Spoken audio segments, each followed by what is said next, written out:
You know, in our experience after floods, many times people, well, the floodwaters will recede and they'll just kind of clean, and they think they can get by without tearing into the walls, without removing the drywall. And then a few months later, guess what? Odors, mold growing in the walls, decay, and rotten wood structure. There are many potential hazards associated with a flooding event. Being aware of all of those are what's so important before you tackle restoring the home.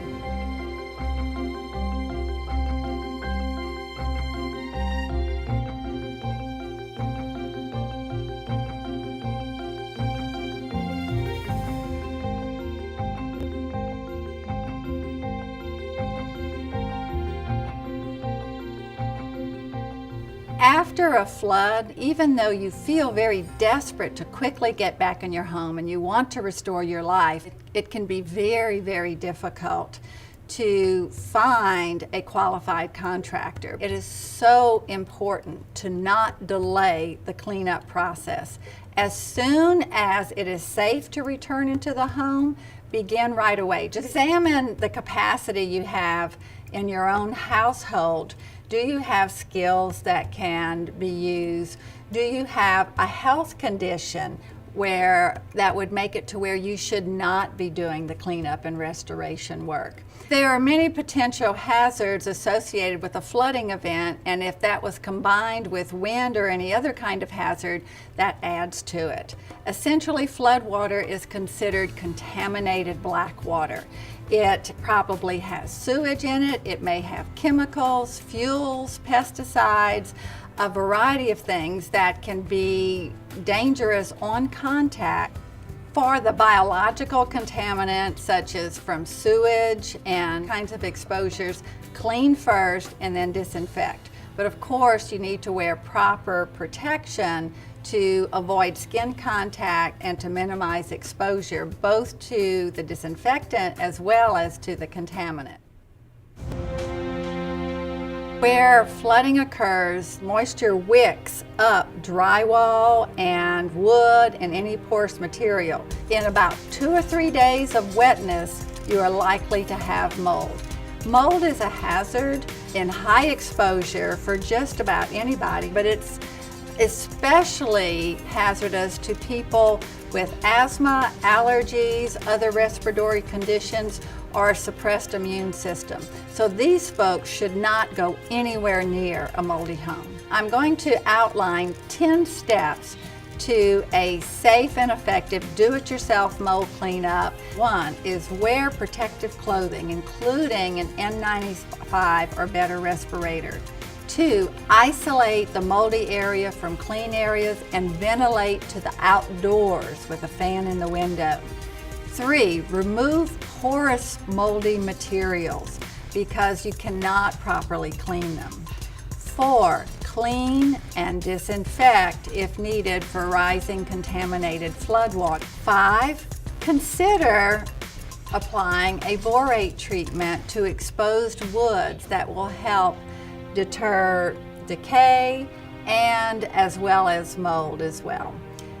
6, flush the air to get all these mold spores out of the house as much as possible. 7, speed the drying process. With humidifiers, heating cooling systems, get the air dry to hasten the drying of all the materials. 8, remain on mold alert. Be alert to the scent and do visual inspections frequently to find any new growth of mold and deal with it promptly. 9, do not restore the walls and the floors or anything that's been wet until it is really dry, or you could have hidden problems later. And 10, consider restoring your home with flood-resistant or flood-hardy materials instead of the same kinds of materials that you had to discard to begin with.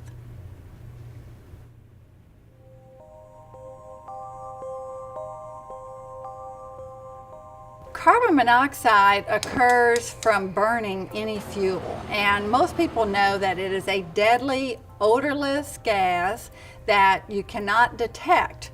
You may not have any sign of it other than the symptoms that can occur. And so high level carbon monoxide, of course, is deadly, but low level can create flu-like symptoms where you have headaches and you just feel lousy, but then when you leave the home, you feel better. In that case, ventilate, but be alert to the potential for the damage that could have occurred to your heating system. Radon is a radioactive gas that comes from the soil and it can build up in a home. So it's not caused by a natural hazard or damage to your home, but the restoration process, that's an opportunity at that point to install a radon mitigation system while you're in the process of putting in new materials, and so it can reduce the total cost of doing that at another time. Asbestos is a material that when some of the fibers of it become airborne, it can get into lungs, and long-term exposure to it can cause lung cancer and other serious lung diseases. Some older homes could have some products containing asbestos, including, the flooring, which may have been flooded. If the flooring is in good condition, leave it alone. If you can, leave it there and try to just clean and dry, and you can cover it with a new material. If the asbestos is damaged, however, then that is when you may need to hire a professional. If you don't know whether or not you have asbestos, the asbestos abatement professionals can do the inspection or the testing to determine that.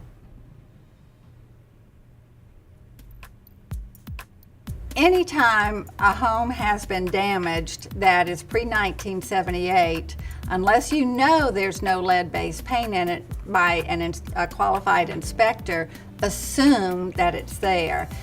Even very, very tiny amounts of lead ingestion by a child from hand to mouth or by breathing in from airborne dust can cause irreversible damage to a child's developing brain. It can damage hearing.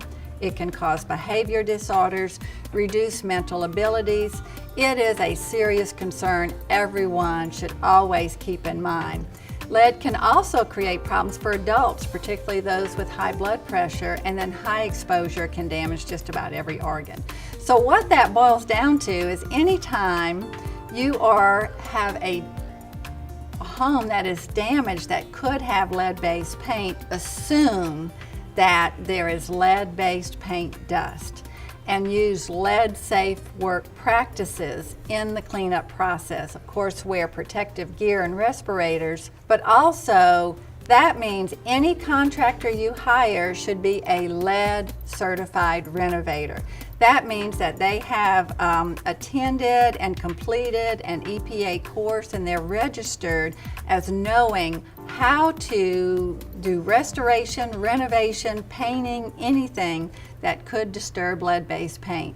Keep your family safe.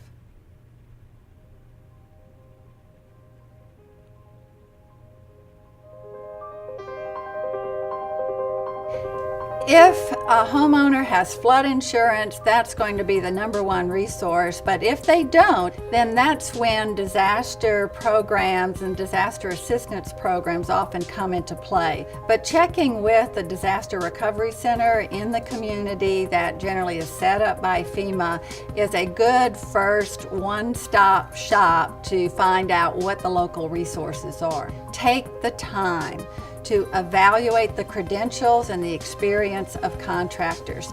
Check with your state to make sure that they are licensed, make sure they have insurance, and if your home is older than 1978, you really should hire only lead certified renovators who have had special training to make sure that they don't create a bigger hazard through the renovation process. There are 8 principles to keep in mind and to try to achieve to have a truly healthy home now and in the future. Keep it dry, clean, pest-free, safe, contaminant-free, well-ventilated, well-maintained, and thermally controlled. Do more than just restore, make your home better. It's also a great opportunity to improve the energy efficiency of your home, make your home more resistant or more resilient to natural hazards. Keep your family safe.